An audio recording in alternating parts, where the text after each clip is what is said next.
Bago ang lahat ay gusto ko lang muna kayong batiin ng isang magandang araw. Sana po ay nasa maayos na kalagayan pa rin tayong lahat, lalo na ngayon na patuloy pa rin tayong nasa ilalim ng pandemic.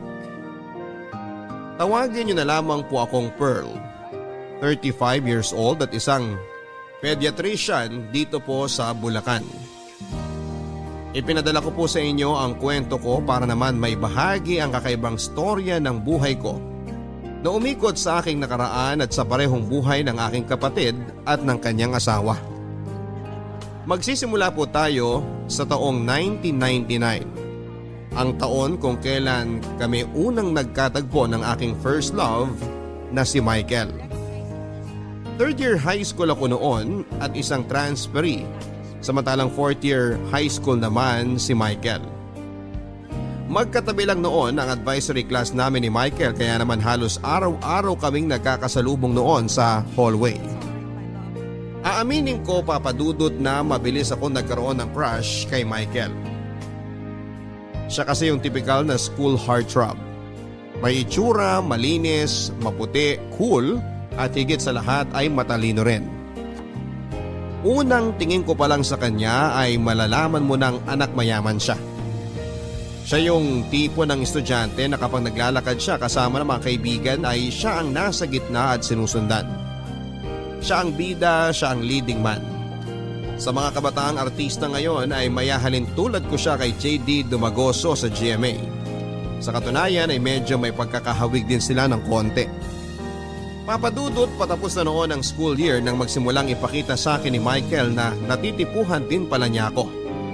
Naging sentro kami noon ng panunukso at panunudyo, lalo na't pareho rin namang kaming kinikilig tuwing pinapares kaming dalawa ng mga kaklase namin. Hindi nagtagal ay sineryoso na ni Michael ang mga biruan at sinimulan na niya akong ligawan. Papadudot, masyado pa noon akong bata para pumasok sa relasyon. Wala pa akong alam sa mga pag-ibig na yan kaya hindi ko siya noon sinagot. Pero matyaga si Michael. Patuloy pa rin niya akong niligawan hanggang sa napa-oo niya ako.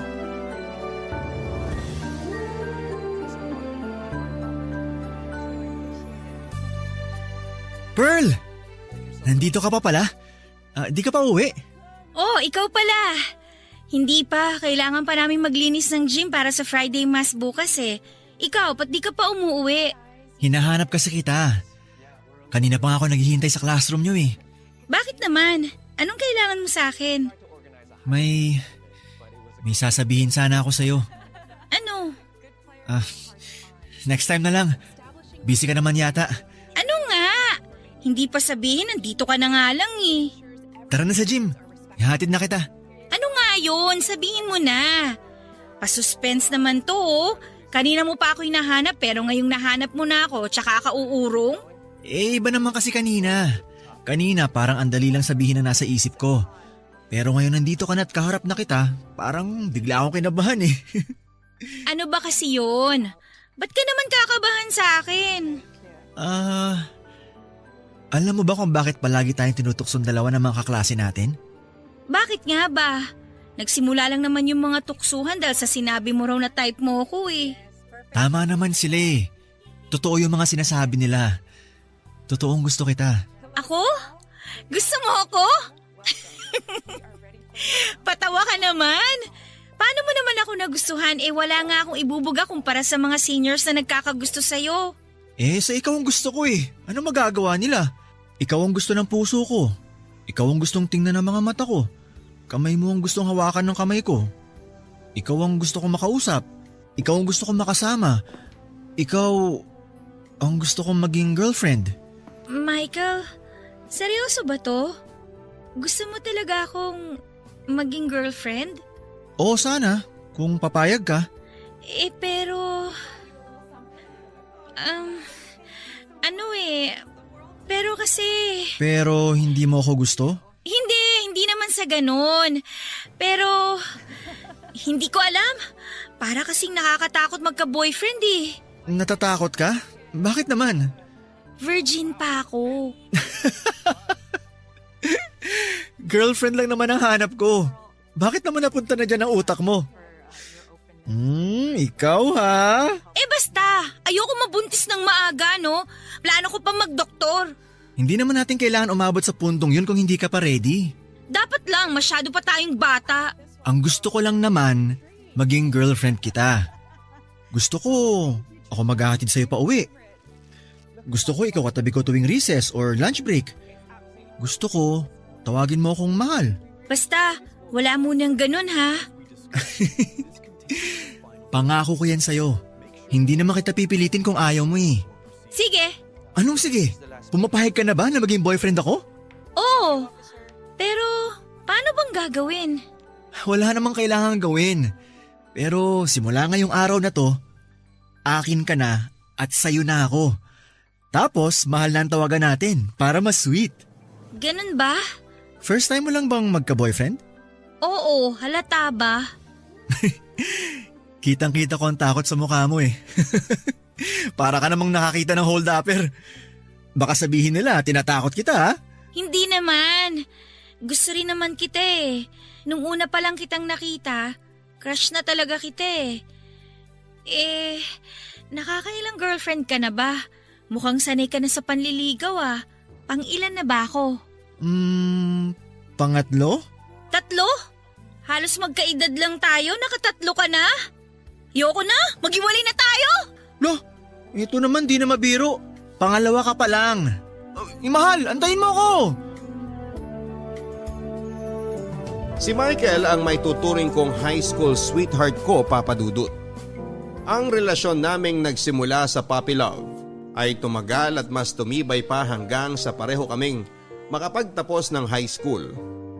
Sa pagtungtong namin ng college ay doon nasubok ang tatag ng relasyon namin ni Michael.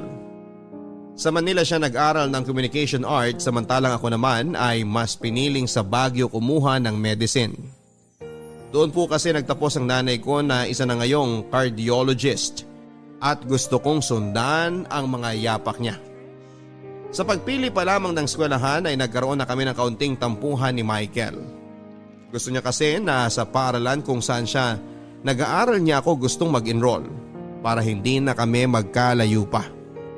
Ang problema nga lang ay bago pa man naging kami ay matagal ko na po talagang planong mag-aral sa Baguio.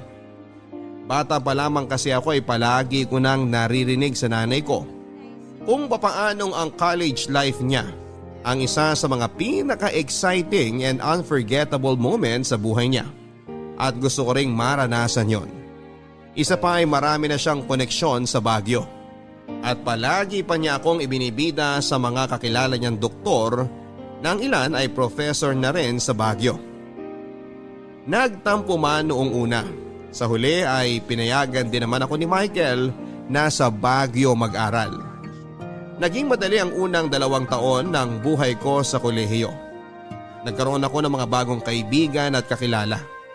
Mabilis din ako nakapag-adjust kahit na mag-isa lamang akong nakatira sa Baguio. Samantala sa relasyon namin ni Michael, Papa Dudut, ay medyo nahirapan kami sa bagong setup namin. Malimit din kasi ako noong umuwi at halos once a month na lang kami noon kung magkita ni Michael. Hindi naman naglaon ay nasanay din kaming dalawa at agad namang kaming nakagawa ng paraan para maipagpatuloy ang relasyon namin. Kaso nga lang, Papa Dudut, ay hindi biro ang kinuha kong kurso.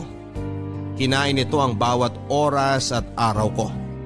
Kinailangan nito ng buong atensyon at concentration ko na kapag hindi ko ito sineryoso ay talagang babagsak ako. Doon na po ako nagsimulang mawalan ng oras para kay Michael nang hindi sinasadya. Akala ko noon ay maintindihan niya ang sitwasyon ko. Pero hindi ko inakalang eto na pala ang pagmumula ng mga hindi namin pagkakaintindihan. Nagsimula kaming magkaroon ng trust issues sa isa't isa. Nahirapan na kaming pagsabayin ang relasyon at pag-aaral namin sa puntong palagi na kami noong nag-aaway. Grabe, ang lamig pala dito sa Baguio, no? Ano ate, saan tayo mamamasyal mamaya? Gusto ko sanang pumunta sa strawberry farm. Sandali lang, hindi ko matawagan si Michael eh. Bakit? Nag-aaway na naman ba kayo? Nagtatampo na naman ang loko. Di ko daw kasi sinasagot yung tawag. Ba't kasi hindi mo sinagot?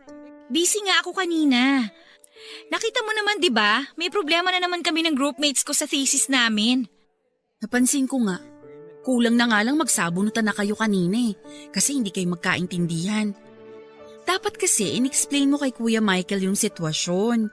Alam naman niya eh.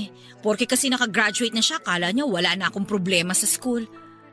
Pinagdaanan din naman niya mga pinagdadaanan ko ngayon kaya hindi ko maintindihan kung bakit hindi niya ako magets. Ano ba kasing gustong mangyari ni Kuya Michael at hindi mo siya mapagbigyan? Gusto kasi niya kapag tumawag siya, kailangan masagot ko kagad. Gusto niya kapag nag-message siya, may reply kagad. Pag nag-good morning siya, kailangan mag-good morning din ako kagad. Hindi niya alam na hindi pa ako natutulog sa dami ng school requirements. Eh di tawagan mo siya ngayon. Ngayon na wala kang ginagawa. Tinatawagan ko na nga, di ba? Ayaw nga sagutin, oh. Baka naman nagsiselos. Kasi may time kang mamasyal kasama ako tapos siya, hindi mo mabigyan ng oras. May mga oras naman ako na available ako tulad ngayon. Kaso nga lang, kapag nangangailangan siya ng atensyon, wrong timing. Mangangamusta kapag busy na ako, tatawag kapag tulog ako. Ano na lang yung gagawin ko, di ba? Siya na nga yung ang sarap-sarap ng buhay kasi graduate na siya tapos ako pa yung kailangan na mag-adjust. Ang harsh mo naman sa kanya. Buti nga sweet pa rin yung jowa mo sa'yo eh. Eh wala naman sa lugar yung pagiging sweet niya eh. Biruin mo ha, wala na nga kaming kain ng mga groupmates ko para lang makahabol sa deadlines tapos magtatanong siya kung kumain na ba ako. Para nakakainsulto, nakakagigil. Masyado ka kasing sensitive. Yung mga frustrations mo sa school kay Kuya Michael nababaling. Baka feeling kasi niya nababaliwala na siya. Hindi ko nakasalanan yun. Alam niyang priority ko ang pag-aaral ngayon. Mahaba-haba pang lalakbayin ko sa med school kaya kung ngayon pa lang, wala siyang pasensya. Aba, ewan ko kung magtatagal pa kami sa ganitong sitwasyon. Huwag mong sabihin gusto mo nang makipaghiwalay kay Kuya Michael. Actually, pumasok na sa isip ko yan. Kapag hindi siya nagbago, hihiwalayan ko talaga siya. Ate, 5 years na kayo. Makikipaghiwalay ka talaga sa kanya dahil lang makulit siya? Makulit siya kasi nga mahal ka niya. Hindi na healthy ang nasosobrahan sa pagmamahal. Yan talaga ang problema kapag maaga na in love eh. Bakit? Ano namang kinalaman niyan sa problema namin? Siyempre, bata pa kayo nung naging kayo. Tapos after 5 years, nasa maturity stage na kayo. Nag-mature na yung isa, tapos yung isa naman napag-iwanan na. Mas mabilis kasing mag-mature ang mga babae, both physically and mentally. Kaya palaging hindi kayo magkasundo eh. Saan mo naman napulot yan?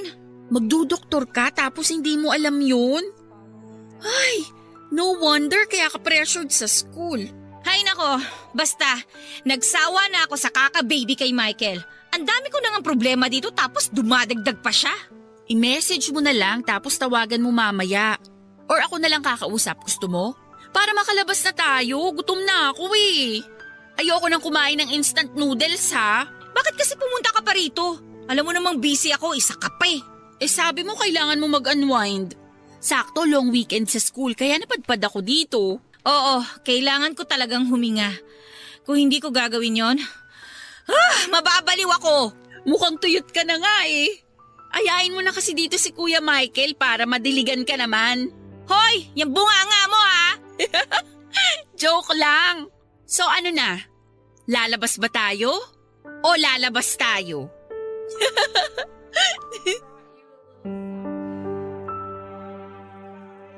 Papadudot maliban sa pagiging kapatid ay parang best friend na rin ang turing ko kay Patricia. Mas matanda ako ng 2 taon kesa sa kanya pero sa aming dalawa ay mas malawak ang pangunawa niya. Kaya naman siya ang palagi kong takbuhan tuwing nagkakaroon ako ng problema. Siya ang pinupuntahan ko kapag nangangailangan ako ng advice o kapag hirap akong makagawa ng desisyon sa buhay. Ibang-iba kasi ang ugali niya kesa sa akin, Papadudot. Open-minded siyang tao at marunong siyang bumasa ng sitwasyon. Matalas din ang bibig kapag alam niyang ako ang may pagkukulang o ako ang nagkasala. Walang preno ang bunganga niya kapag sinimulan na niya akong pangaralan kahit na ako ang ate niya. Sabi nga nila age is just a number dahil kahit 20 anyos na ako noon ay mas mature pa kesa sa akin si Patricia kung mag-isip. Papadudot pagtungtong ko ng senior year ay mas lalo pa akong naging busy sa pag-aaral. ni hindi ko na noon magawang kumain sa dami ng mga requirements at reviews na kailangan kong gawin. 5 hours na nga lang din ang tulog ko noon kaya aaminin kong nahirapan akong isingit si Michael sa schedule ko. Pressured na ako noon sa school requirements, pressured din ako sa relasyon ko. Muntik na nga akong sumabog noon papadudot dahil hindi ko na alam ang gagawin ko. 3 buwan na rin akong hindi nakakauwi sa bahay noon. Kaya naiintindihan ko rin naman siya kung bakit naghahanap siya ng kaunting atensyon mula sa akin. Dahil kulang ang ibinibigay kong effort sa relasyon namin ni Michael ay siya na mismo ang pumuno ng kakulangang yon. Kasagsagan noon ng final exam namin papadudot nang bigla akong isurpresa ni Michael. Lumuha siya ng Maynila para siya na mismo ang makipagkita sa akin sa Baguio dahil nami-miss na raw niya ako. Ang naging problema nga lang papadudot ay wrong timing lang talaga ang pagdating ni Michael dahil ng mga panahong yon ay mas priority ko ang pagre-review. Hindi ko siya nabigyan ng oras at hindi ko naibigay ang atensyong gusto niyang makuha. Dahil dito ay nagkaroon kami ng matinding awayan. Gawa na rin siguro ng halo-halong emosyon ay sumabog na ako papadudot. At isang desisyon ang nagawa kong nagpabago sa parehong buhay namin ni Michael. Papadudot nakipaghiwalay po ako kay Michael. Punong-puno na po ako noon sa mga reklamo niya na parang batang hindi mabigyan ng candy ng kanyang nanay. Alam naman po nating lahat na ang mga huling taon ng kolehiyo ang isa sa mga pinakakritikal na panahon sa pag-aaral, kaya nawala na po ako ng choice kundi tapusin na lamang ang mahigit 5 taong relasyon naming dalawa. Wala talagang lugar ang pag-ibig noon para sa akin dahil priority ko ang studies ko. Nag-decide akong tapusin ang relasyon namin ni Michael dahil sa halip na maging inspirasyon ay naging pabigat na lamang ito sa pag-aaral ko. Pareho kaming ma-pride ni Michael at hindi niya pinaglaban ang relasyon namin at ako naman ay pinanindigan ko ang naging desisyon ko. Bumalik siya sa Maynila na broken-hearted, alam kong nasaktan siya sa ginawa ko. At maging ako naman noon ay nalungkot din noong hiwalayan ko siya. Pero katulad nga ng sinabi ko ay wala pang lugar ang emosyon na yon sa isip ko dahil sobra pa akong tutok sa pag-aaral noon. Ni hindi ko nga po agad nalaman na lumipad na pala papunta ng Australia si Michael. Weeks pagkatapos ng breakup namin para doon daw mag-move on ayon kay Patricia. Doon kasi nakatira ang nanay niya at ang pangalawang pamilya nito at mabuti na rin yon papadudot para naman pareho kaming makapag-focus sa sarili naming buhay. Sa pagkawala ng problema ko sa pag-ibig papadudot ay tinuong ko ang buong atensyon ko sa pag-aaral. Natapos ko ang bachelor's degree at mabilis na nakapag-apply sa med school kung saan ay inabot ako ng panibagong 4 na taon bago ako naging intern sa isang ospital na 1 pang taon. Sa awa ng Diyos ay nakapasa naman ako sa licensure examination at matapos makuha ang lisensya ay nagpahinga na muna ako ng 1 taon bago ako nagsimula ng residency training para sa pediatrics na inabot naman ng 3 taon. Matapos ang residency ko ay nagtraining muli ako ng 3 taon pa para naman sa fellowship. Papadudot umabot po ng 16 years ang ginawa kong pag-aaral para lamang maging ganap na doktor. Hindi pa kasama rito ang elementary at high school. Sa 16 na taon na yon ay hindi sinasadyang nahiwalay ako sa pamilya ko. Inaamin ko na marami akong nakaligtaan sa buhay ng mga kaibigan at kamag-anak ko. Niwala na nga noong balita kay Michael na 3 years ago ay bumalik na pala ng Pilipinas, maging si Patricia na may boyfriend na pala for 5 years.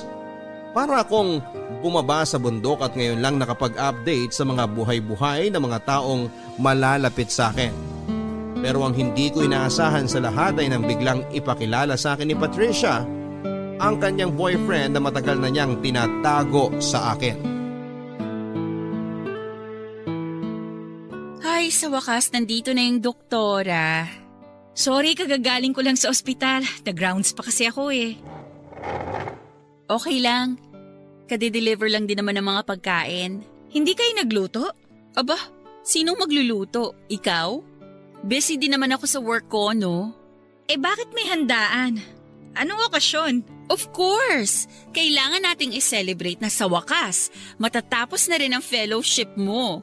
Wow, bongga naman! Ano nga uli yung subspecialty mo? Pediatric Oncology. Congrats! Kung ano man yon. Baliw! Ako nagda-diagnose at gumagamot sa mga batang may cancer. Wow! What a very noble job! Loka-loka! Kain na nga tayo. Kanina pa kumakalam tong sikmura ko.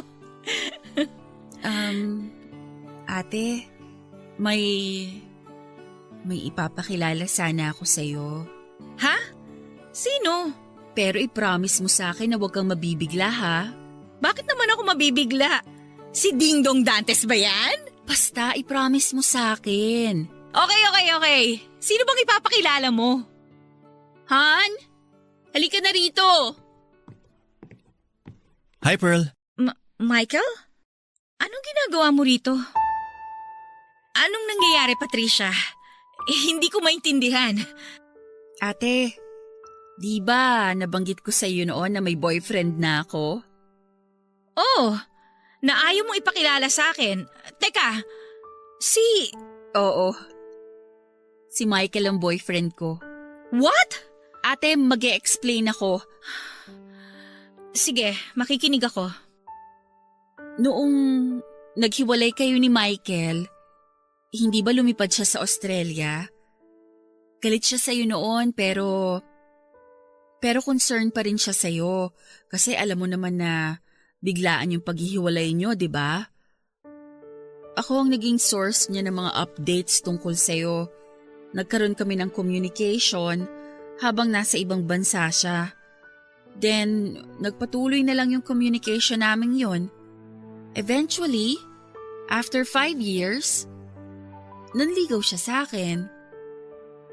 Ate, hindi ko naman sinasadya na magkaroon ng feelings kay Michael eh. Pero wala na akong nagawa. Na-in love na ako eh. Kailan? Kailan naging kayo? 5 years after nung breakup nyo. Ate, huwag ka sanang magalit. So, 10 years?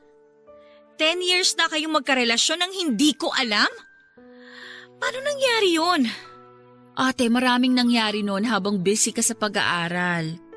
Oo, sinagot ko si Michael, pero nagkahiwalay din kami after 3 years. Tapos last 2015, nagkabalikan ulit kami. Nagkahiwalay man kayo o nagkabalikan or whatever, my point is, hindi ko alam. As in, wala akong idea. Bakit? Bakit mo itinago sa akin, Patricia? Natatakot ako sa pwedeng mangyari. Alam ko namang mahal mo pa si Michael eh, pero hindi ko naman pwedeng diktahan ang puso ko. Mahal ko na talaga siya noon. Pearl, kung galit ka man, huwag ka magalit kay Patricia. Sa akin ka magalit. Ako nang ligaw sa kanya. No, hindi ako galit. Bakit naman ako magagalit? We broke up, right? So, kung sino man ang ligawan mo, kahit si Patricia pa yan, it's okay. Hindi ko naman hawak ang buhay mo eh. Ate, sorry. Hindi ako galit dahil si Michael ang naging boyfriend mo. Nagtatampo lang ako na after all those years, hindi mo binanggit sa akin na siya palang boyfriend mo. Sorry. Ayoko kasing masaktan ka eh. Tsaka sobrang busy ka pa nun sa med school. Sa licensure exam, ang dami mong problema nun kaya ayoko nang dumagdag pa. Ganun na ba ako kamanhid nun? Sa Facebook, hindi ba kayo nag-upload ng pictures niyong dalawa? Nag-upload pero nakalimit lang yung post ko eh. So hindi mo rin makikita yung mga post ko na kasama si Michael. Eh si Mama, hindi man lang niya ako in-inform? Kinausap ko rin siya. Ganun ka katakot sa akin? Medyo. Grabe! Wala akong masabi ah. Well, congratulations! Good luck sa relationship niyong dalawa. Okay lang ba sa'yo na… Okay na okay! Ano ba? Masaya ba kayong dalawa? Kung masaya kayo, edi wala nang problema.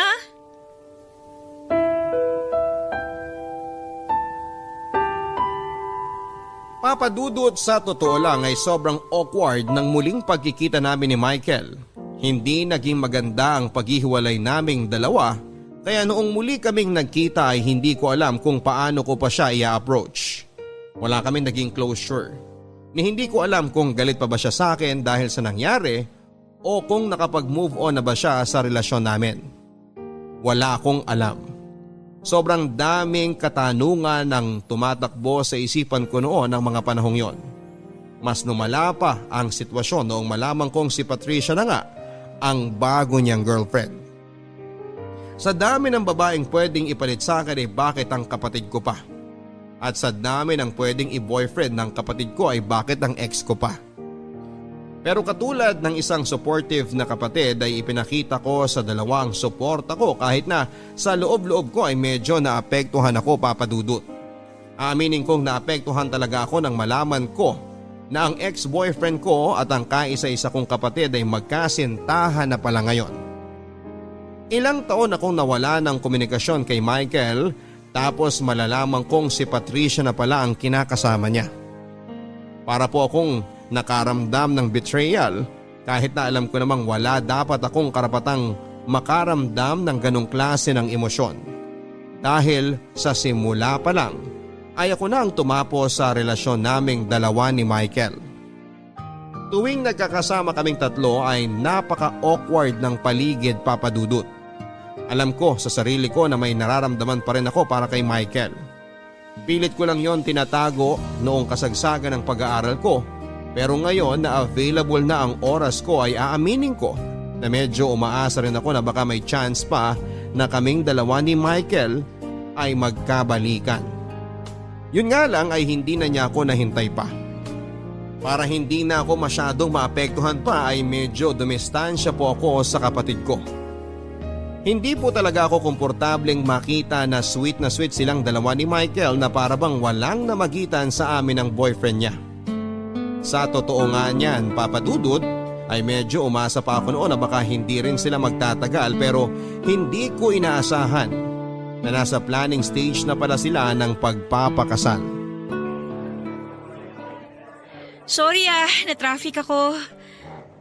It's okay. Kararating ko lang naman. Biglaan naman kasi yung tawag mo eh. Bakit mo pala ako gustong makausap? Hihingi sana ako ng pabor sa'yo kung hindi ka busy.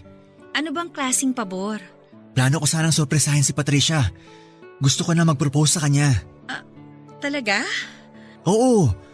Matagal na rin kami magkarelasyon so I think oras na rin para mag-settle down. Tsaka hindi na tayo bumabata. Tama nga naman, pero anong kinalaman ko sa magiging proposal mo? Gusto ko sana magpatulong sa'yo. Plano ko mag-propose sa bahay nyo. Actually, may mga nakausap na ako na mag-aayos sa bahay for that day. Simple setup lang naman para makapag-celebrate na rin tayo after the proposal. Ang gusto ko sana, samahan mo muna si Patricia that day. Para wag muna siyang umuwi habang nagpiprepare kami sa bahay nyo. Yun lang ba? Oo naman, pwede ko namang gawin yun. Madali lang naman pala eh. Maraming salamat Mukhang seryoso na talaga kayong dalawa. Mabait na girlfriend si Patricia. Mas nakilala ko nga ang sarili ko dahil sa kanya Marami ako natutunan sa buhay because of her. Sa dami ng mga babaeng nakilala ko, siya na ang pinaka-wife material. Talaga ba? I'm sorry. I didn't mean it that way. Actually, may point ka naman eh. Alam ko marami ako naging pagkukulang nung tayo pang dalawa. And I totally understand kung marami kang nagustuhang quality sa kapatid ko kaysa sa akin. Actually, quality-wise, talagang napunta na lahat kay Patricia. I'm just the plain old boring sister. So naiintindihan kita. Pearl, magkaiba man. Pero pareho kayong may mga magandang qualities ni Patricia. Hindi mo na kailangang mag-explain. Hindi mo na ako kailangang bigyan ng mga sugar-coated remarks. Basta ang akin lang, masaya ang kapatid ko, so masaya na rin ako. Basta ba, ipangako mo sa akin na hindi mo sasaktan si Patricia. Of course! Hindi ko gagawin yan. Alam mo yan, Pearl, kasi ikaw never kitang sinaktan. Right. Ako yung bumasag sa puso mo eh. Nagalit ka ba sa ginawa ko? Aaminin ko, nagalit ako. Nasaktan ako sa nangyari. Pumunta ako sa Australia dahil sa nangyari. Alam mo namang ayokong pumunta ron. Kahit na gustong gusto na akong kunin ni Mama. I stayed because of you. Tapos, iniwan mo lang ako. I'm sorry. Pero, worth it naman, di ba? Tingnan mo, doktora ka na. Nakuha mo na sa wakas yung matagal mo ng pangarap. Nakuha ko nga, pero marami rin naman ako isinakripisyo. Bakit? Nagsisisi ka ba sa nangyari? Ako? Hindi ko alam. Masyadong mabigat yung term na nagsisisi eh. Nangihinayang siguro, pwede pa. Mahal mo pa ba ako, Pearl? Kailangan ko bang sagutin yan? Sorry, hindi na pala dapat tinatanong yun. Tinawagan mo ako dito para humingi ng pabor para tulungan kitang mag-propose sa kapatid ko. Huwag mo nang tanungin kung mahal pa ba kita, Michael, ano ba? Hindi na importante ang magiging sagot ko doon.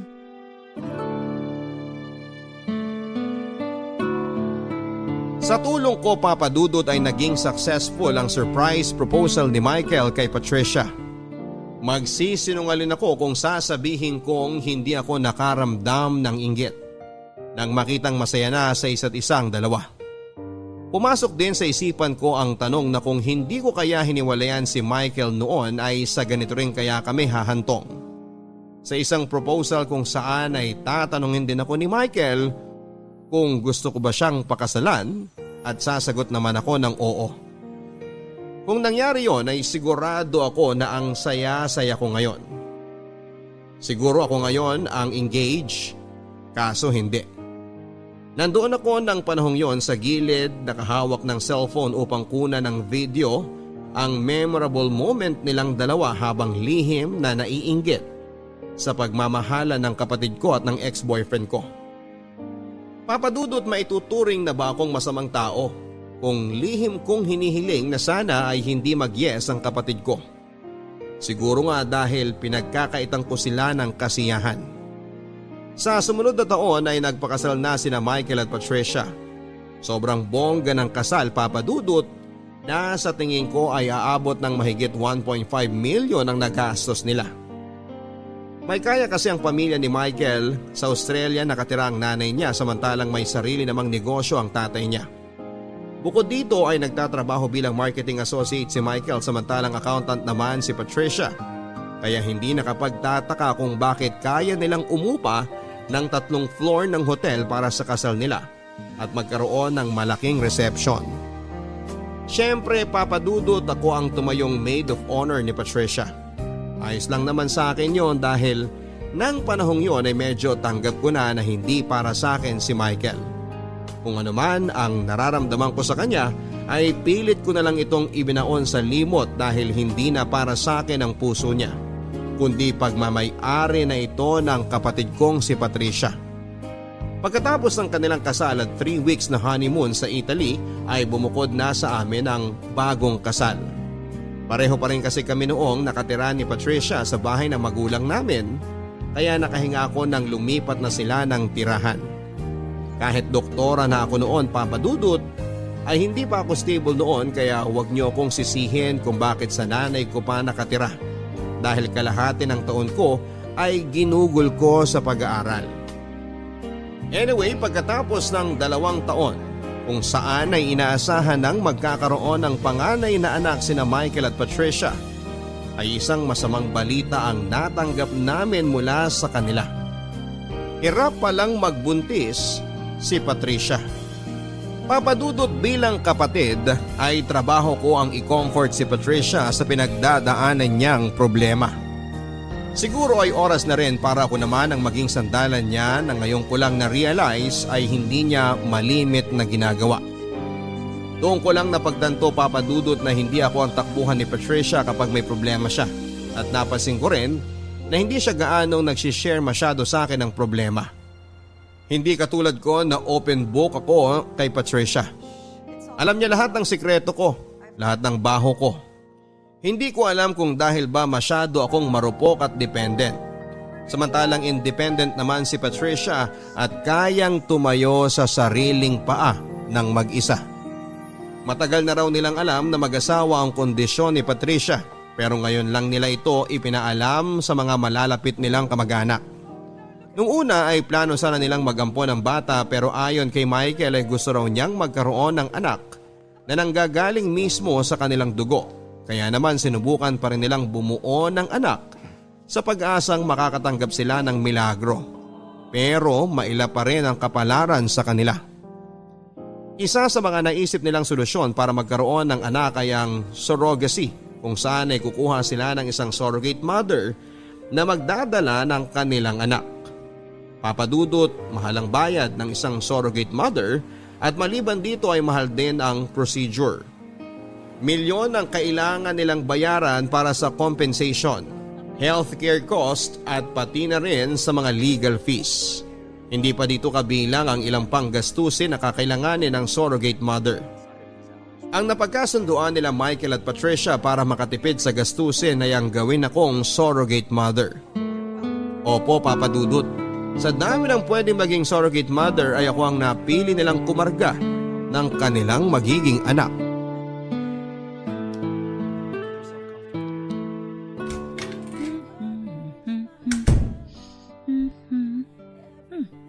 Patricia? Anong ginagawa niyo rito ni Michael? May problema ba? Hinihintay namin kayo ni Mama. May gusto sana kaming sabihin.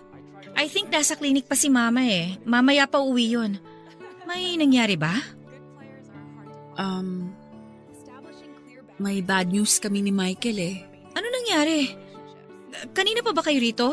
Bakit hindi niyo ako tinawagan? Hinintay ka na namin. Hindi naman kami nagmamadali. Michael, ikaw na ba magsasabi? Bakit? Ano ba yun? Kinakabahan naman ako sa inyo. Paano ko ba sasabihin to? Last year kasi, nalaman namin sa OB ni Patricia na wala raw siyang kakayanang magbuntis. What? Bakit? Paano niyo nalaman na hindi na niya kayang magbuntis? Nagkaroon ako ng miscarriage last year. Masyado raw maliit yung uterus ko para magdala ng baby. Oh my, Patricia! Bakit hindi mo kaagad sinabi sa akin? Hanggang ngayon ba ayaw mo pa rin mag-open up sa akin? Hindi naman sa ganun pero umaasa kasi kami ni Michael na baka magkaroon kami ng swerte. Malay namin, bigla na lang kaming mabiyayaan ng miracle baby. Kaso nga lang hanggang ngayon hindi pa rin kami pinapalad. I'm so sorry. Tanggap ko naman na. Actually, tanggap na namin ni Michael yung kalagayan ko. Tsaka in this day and age naman, marami ng medical procedures na pwede maging option para makabuo pa rin kami ng baby. Oo, tama yan. In vitro fertilization, successful yan. Kailangan nyo lang maghanap ng surrogate mom. Actually, naisip na rin namin yan. Kaso nga lang, masyadong mahal ang surrogacy eh. Alam mo naman, binabawi pa lang namin yung mga nagastos namin sa kasal. Oo anong plano nyo ngayon? Michael, pwede bang maiwan mo muna kami saglit? Gusto ko lang makausap si ate ng mag-isa. Okay, sige. Labas na muna ako. Ate, sobrang tagal naming pinag-isipan to ni Michael. Matagal na talaga naming gustong magkaanak. At ito na lang talaga ang naisip naming solusyon. Sana matulungan mo kami sa problema namin. Ano bang may tutulong ko? Sabihin mo na lang sa akin. Gagawin ko lahat para makatulong lang ako. Gusto sana namin na ikaw ang maging surrogate mother na magiging anak namin. Ako? Wait lang ha. Tama ba yung narinig ko? Ako ang gagawin yung surrogate? Sana. Ate, doktor ka. Alam na alam mo kung gaano kamahal ang surrogacy. Kaya napag-usapan namin ni Michael na malaki ang maitutulong mo sa magagastos namin kapag ikaw ang tatay yung surrogate mother ng baby namin. Kapag pumayag ka, hindi na namin kailangang umupa ng surrogate mother. Sandali lang Patricia ha, kasi masyadong masyadong malaki tong hinihingi ninyong pabor sa akin eh. Alam kong mahirap para sa'yo tong hinihingi naming pabor. Pero sana naman ate, mapagbigyan mo kami. Mahirap talaga. Mahirap, Patricia. Hindi pa ako handang magkaroon ng baby sa loob ng tiyan ko. Sige na ate. Para sa akin naman to eh. Huwag ka namang maging selfish. Selfish? Kapag ba tumanggi ako sa gusto ninyo, magiging selfish na ako? Bakit? Wala na ba akong karapatang magdesisyon para sa sarili kong katawan? Sana naman naisip mo rin ako. Ako na walang kakayahang magkaanak ate. Sorry talaga, pero… Huwag mo nang ituloy ang sasabihin mo. Gets ko na. Patricia, sandali lang naman. Bakit pa nga ba ako humingi ng tulong sa'yo? Alam ko naman sa simula pa lang ganito ang mangyayari. Ano bang ibig sabihin yan? Patricia, sandali lang! Ate, tuwing nangangailangan ka ng tulong, ako ang lagi mong tinatakbuhan. Nandyan ako palagi kapag hindi mo alam ang ginagawa mo. Ngayong ako naman ang nangangailangan ng tulong, hindi mo ako matutulungan? Tapos nagtataka ka kung bakit nagtatago ako ng sikreto sa'yo? Ngayon alam mo na ang sagot. Patricia!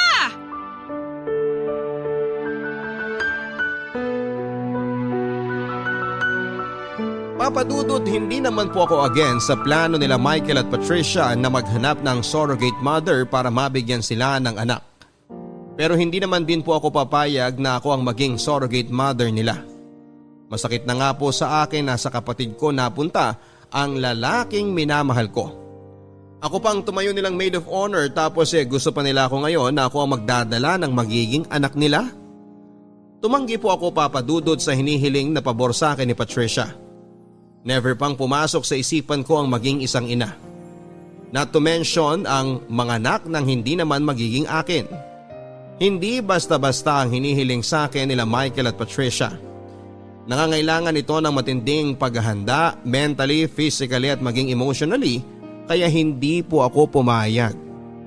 Dahil sa ginawa kong pagtanggi, papadudot, ay ako ang lumalabas na masama, hindi lang sa mga mata nila Patricia kundi maging sa mga kamag-anak ko.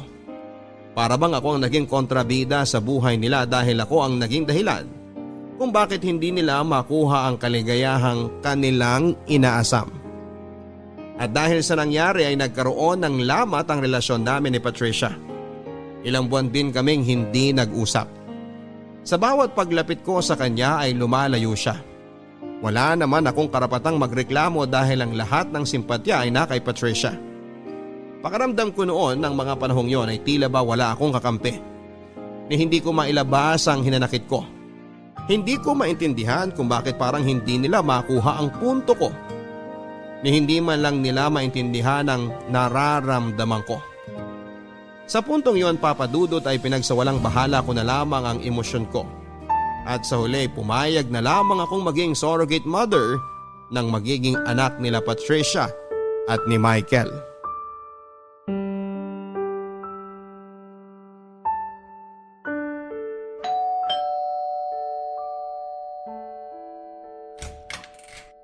Oh, Pearl!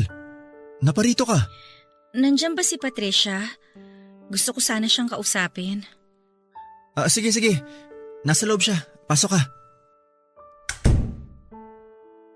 Galit pa ba siya sa akin? Hindi ko naman masasabing galit siya. Pero may konting tampo siguro. Ganun ba? Pearl, kung hindi mo talaga kaya, okay lang kahit tumanggi ka. Hindi mo naman trabaho na bigyan kami ng anak eh. No pressure. Naiintindihan ko naman si Patricia eh. Tama nga naman siya.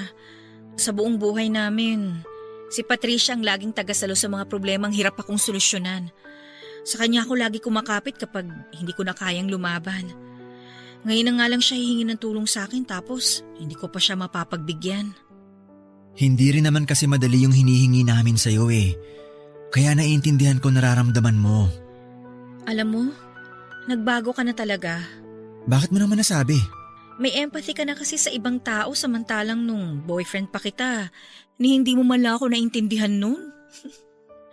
Lahat naman tayo nagbabago eh. Inabot nga lang ako ng taon para makarating sa ganitong maturity. Sandali lang. Tatawagin ko si Patricia. Han? Andito si Pearl.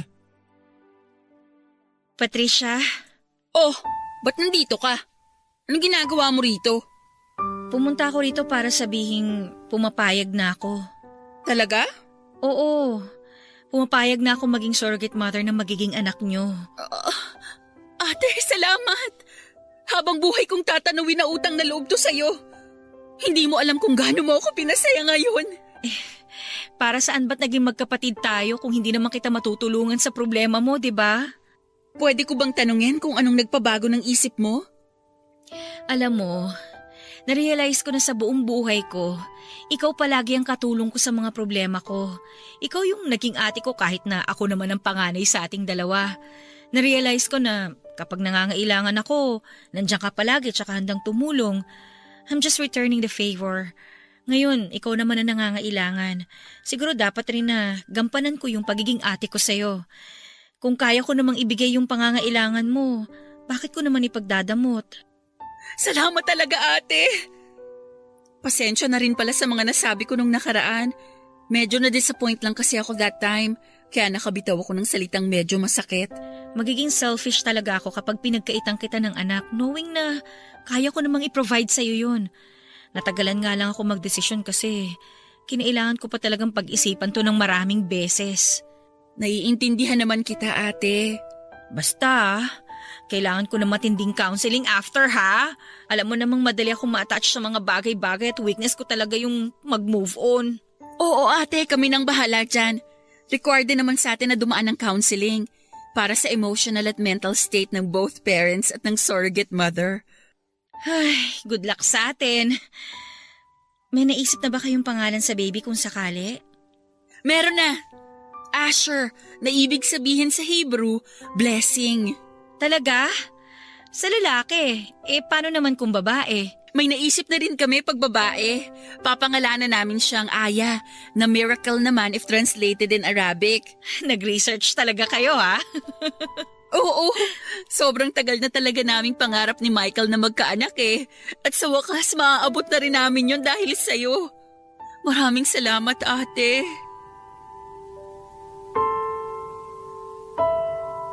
Papa Dudut, gestational carrier po ang naging tawag sa akin. Hindi po traditional surrogacy ang nangyari sa akin dahil manggagaling sa ibang tao ang cells na bubuo ng bata. Ako lang po ang magdadala nito. Ang egg cell ni Patricia at sperm cell ni Michael ay sumailalim muna sa vitro infertilization para makabuo ng embryo na siya namang ipapasok sa sinapupunan ko para ako magdala sa baby ng 9 na buwan at magluwal nito. Inabot ng 10 weeks bago nagkaroon ng heartbeat ng bata hanggang sa naging matagumpay na nga ang surrogacy. Papadudod, hindi ko noon lubos maisip na nabuntis ako at hindi sa akin ang bata. Sa matagumpay na pagbubuntis ko, Papadudod, ay sobra-sobrang pag-aalaga ang ginawa sa akin ni na Michael at Patricia. Halos araw-araw pa sila noon kung dumalaw sa bahay upang mabantayan ang kalagayan ko. Para akong pasyente na oras-oras ay hinihinga ng update. Dahil doon ay naging malapit muli ang loob namin ni Patricia na siyang pinagpapasalamat ko. Ang hindi ko po inaasahan ay ganoon din pala ang mangyayari kay Michael at naging malapit din siya sa akin. Sa katunayan nga, Papadudot, ay mas hands-on pa siya kumpara kay Patricia. Kung noon ay palagi kong iniiwasan si Michael at ganoon din siya na hindi gaano akong pinapansin. Ngayon ay hinahayaan ko na lang siya na lapitan ako dahil dala ko na ang anak niya. Yun nga lang ay napansin kong mas sa akin na napupunta ang buong atensyon ni Michael kumpara sa asawa niyang si Patricia. Sa pagiging close naming dalawa ni Michael ay hindi sinasadyang muling nabuhay ang pagtingin ko sa kanya. Para bang bumalik ang kahapon? Ang kahapon kung saan ay ako pa ang babae noon sa buhay niya. Papadudot, madali lang irason na dahil sa bata kung bakit bigla na lang napalapit sa akin si Michael. Ibang klase na kasi ang pag-aalaga ang ginagawa niya sa akin na para ba akong asawa niya. Si Michael ang sumasama at naghahatid sa akin sa mga check-up ko dahil busy si Patricia sa trabaho. Si Michael din ang nagpo-provide ng mga pangangailangan ko tulad ng vitamins at pagkain. Noong nag-crave nga ako ng strawberry ay kung saan-saan siya naghanap para lamang maibigay sa akin ito kahit na hindi naman strawberry season noon. Ipinagluluto rin niya ako ng mga ulam para raw hindi puro fast food ang kinakain ko dahil baka makasama yon para sa baby. Bago pumasok sa kanyang trabaho ay dinadaanan pa niya ako para ipagluto ako ng breakfast at samahan sa paglalakad-lakad. Nang mga panahong yon, Papa Dudut, ay nakaramdam na ako na parabang ako na ang asawa ni Michael at hindi si Patricia. Aaminin ko na nagustuhan ko ang isiping yon. Hindi ko alam kung dahil ba sa hormonal changes, pero ang mga itinago kong emosyon para kay Michael ay bigla na lang nabuhay.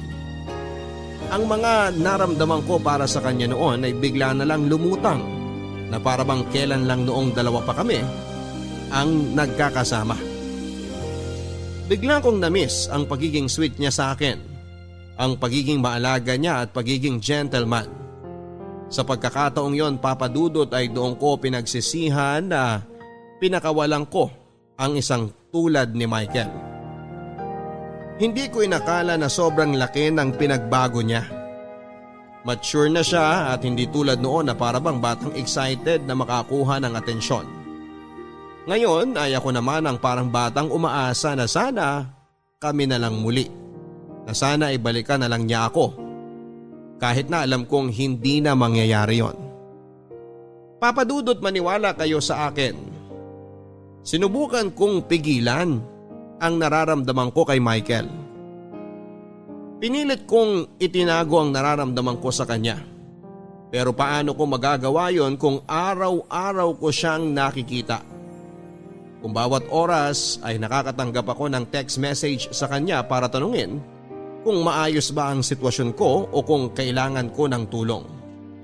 Papa Dudut, nang mapansin kong masyado nang lumalala ang nararamdaman ko kay Michael ay ako na mismo ang kumausap sa kanya. Kahit papaano ay ayoko rin namang makagawa pa kaming dalawa ng kasalanan at masaktan ang kapatid ko nang hindi sinasadya.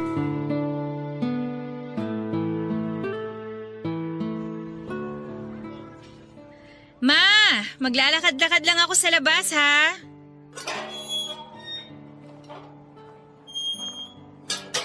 Pearl! Good morning! Michael? Ano ginagawa mo rito? Ang aga pa. Nag-grocery ako kahapon eh. Naparami ako ng bili ng prutas. Naisip ko na idaan na lang sa itong iba bago ako pumasok sa trabaho. Nagabala ka pa? Hindi mo na kailangan gawin to. Kaya ko naman ang sarili ko eh. Siyempre, ginagawan mo kami ng pabor eh. Dapat lang na alagaan ka namin. Michael, doktor ako. Alam ko na ang ginagawa ko. Medyo obsessed ka na yata sa pagbabantay sa akin ah. Kahit na. First time mo lang magbuntis. Kaya alam kong first time mo lang din na-experience ang lahat ng yan ngayon. Hindi porket alam mo na sa libro alam mo na rin sa totoong buhay. Iba pa rin yung mga natututunan natin based on experience. Ay, teka, saan ka pala pupunta? May lakad ka ba? Maglalakad-lakad lang sana ako ngayong hindi pa masyadong mataas yung araw. Exercise na rin, baka mamaya bigla akong isisaryan eh. Kaya pala kahit buntis ka na, ang ganda pa rin ng hubog ng katawan mo. Mas lalo kang gumaganda eh. Sus, binola mo pa ako. Nako, 4 na buwan na lang, ipapanganak mo na si Baby Asher. Excited na kami ni Patricia. Ako rin naman excited na. Hindi ka ba natatakot o kinakabahan? Syempre may konting ka ba? Di naman birong mga anak no? Sabi nga nila ang mga nanay daw, nasa hukay ang isang paa tuwing manganganak. Kaya nga ginagawa ko lahat para maging healthy si baby tsaka maging successful yung delivery ko eh. Gusto mo bang samahan kitang maglakad? Akala ko ba papunta ka na sa trabaho? Maaga pa naman eh. Wala pang tao sa opisina ngayon. O sige, para may kausap din ako. May gusto rin sana akong sabihin sa'yo eh. Ano yun? Napapansin ko kasi na sobra-sobra na yung binibigay mong atensyon sa akin. Mas marami pa yatang oras ang naibibigay mo sa akin kumpara sa asawa mo eh. Natural lang yun. Kasi 'di ba, promise nga namin ni Patricia na kami na ang bahala sa'yo. Pero hindi na normal ang nangyayari. Kung ituring mo ko, parang ako ng asawa mo eh. Kailan ba naging normal ang sitwasyon natin? Dala-dala mo ang anak ng kapatid mo. Doon pa lang, hindi na normal ang nangyayari sa atin. Ang akin lang naman, sana wag mong hatiin ang atensyon mo kay Patricia para lang sa akin. Maiintindihan naman niya siguro yun. Pero ako hindi. As much as possible, ayoko sana magkaroon ng emotional attachment sa kung ano man ang nangyayari sa atin ngayon. Paano pag nasanay na akong palagi ka nandyan sa tabi ko Anong gagawin ko kapag wala na sa akin si baby? Nakukuha mo ba yung punto ko, Michael? Pearl, lahat ng ginagawa ko sa'yo ay para sa bata. Hindi ako naniniwala eh. Anong ibig sabihin ng mga damit na binibili mo sa akin? Siyempre, lumalaki ang tiyan mo. Kailangan mo ng maternity dress. Kaya kong bumili ng sarili kong maternity dress. Eh yung bracelet na inregalo mo sa akin. Pasasalamat ko sa iyo yun dahil sa ginagawa mo para sa aming mag-asawa. Ibinigay mo yon sa araw ng dating anniversary natin. Akala mo hindi ko alam? Ano bang gusto mong sabihin ko? Gusto kong malaman kung bakit mo ginagawa sa akin to. Gusto kita. Gusto pa rin kita hanggang ngayon, Pearl. Michael, pamilyado ka ng tao. Pinipigilan ko naman eh. Ginagawa ko naman ang lahat para itagaw nararamdaman ko pero hindi ko na kayang baliwalain pa to. Michael, please. Huwag mo naman gawin sa akin to. Mahal mo pa rin ako, di ba? Alam kong may pagmamahal ka pa rin sa akin hanggang ngayon dahil nararamdaman ko yun. Gusto ko na umuwi. May iwan na kita rito ah. Pearl!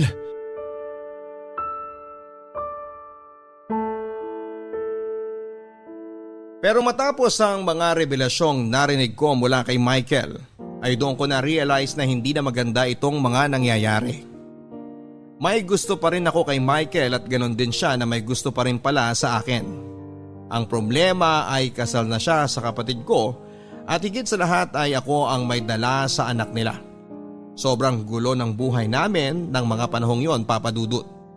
Buntis ako at hindi ko rin makontrol ang mga lumalabas na emosyon ko noon. Hirap man ay pinilit kong maging profesional. Pinaghiwalay ko ang trabaho ko bilang surrogate mother at ang emosyong nararamdaman ko para kay Michael. Mabilis na lumipas ang 9 na buwan at matagumpay kong naipanganak ang panganay na anak nila Michael at Patricia.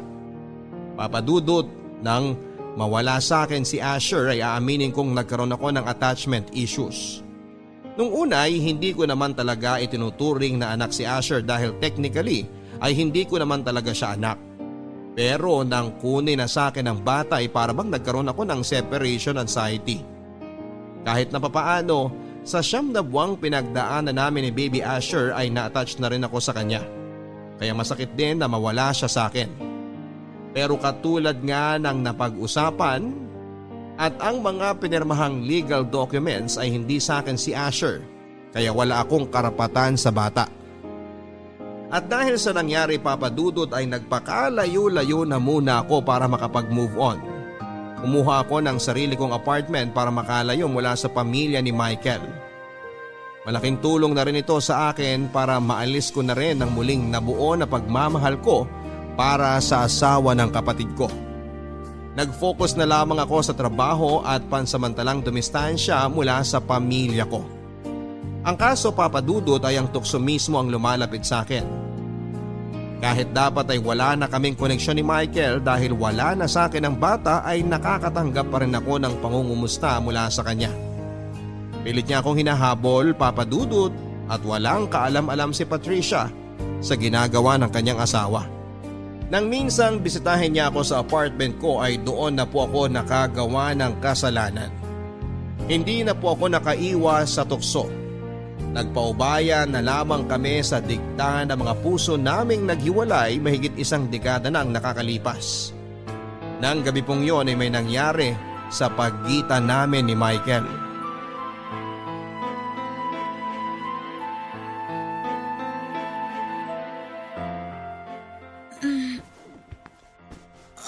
Anong oras na ba?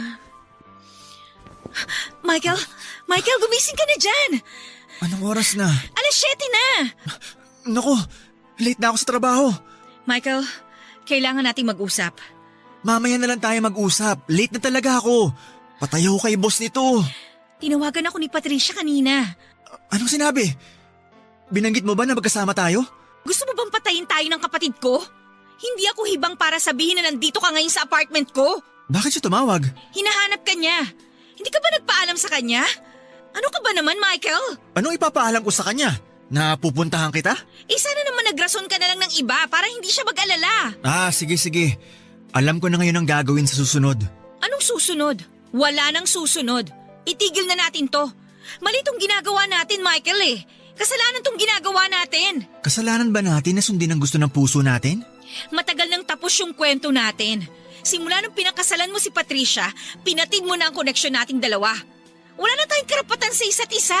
Pero mahal pa rin kita. Kung ganon, bakit mo niligawan si Patricia? Bakit mo siya pinakasalan? Mahal mo ba talaga ang kapatid ko? Mahal ko siya. Mahal ko kayong dalawa. Ano ba namang klaseng sagot yan? Isa lang ang puso mo, hindi ka pwede magmahal ng dalawang tao. Si Patricia ang pinili mo, si Patricia na lang ang mahalin mo. Please lang. Pero paano tayo? Walang tayo, Michael. Matagal na tayong tapos. Yung nangyari sa ating kagabi. Kalimutan mo na yon. Isang malaking pagkakamali ang ginawa natin. Pearl. Please, nagmamakaawa ako sa'yo. Huwag mo naman kaming paglaro ang magkapatid. Hindi ko kayo pinaglalaruan. Ano ba sa tingin mo tong ginagawa mo ngayon? Pareho natin ginusto ang nangyari. Alam kong hindi ka lang napipilitan. At pinagsisisihan ko na ang ginawa kong yon. Ayokong saktan si Patricia, ayokong masaktan ng kapatid ko. Pero may nangyari na. Kaya nga huwag na natin dagdagan pa. Dito mismo, tinatapos ko na ang ugnayan nating dalawa. Parang nangyari na dati to ah. Iiwan mo ulit ako? Aaminin ko, pinagsisisihan ko ang ginawa kong pag-iwan sa'yo noon. Pero kasi iba na ang sitwasyon natin ngayon. Kailangan kong gawin to. Kailangan nating gawin to. Kung gusto mong isalba ang pamilya mo, iwasan na natin ang isa't isa. Ay... I'm sorry. I'm sorry na dinamay pa kita sa kagaguhan ko. Huwag ka na mag-sorry sa akin. Mag-sorry ka sa kapatid ko. Tama ka sa mga sinabi mo. Ay, ano ba tong ginagawa ko? Michael, mangako ka sa akin. Mangako kang hindi na mauulit ang nangyari sa atin. Mahirap. Pero magtiwala ka sa akin. Hindi na mauulit to.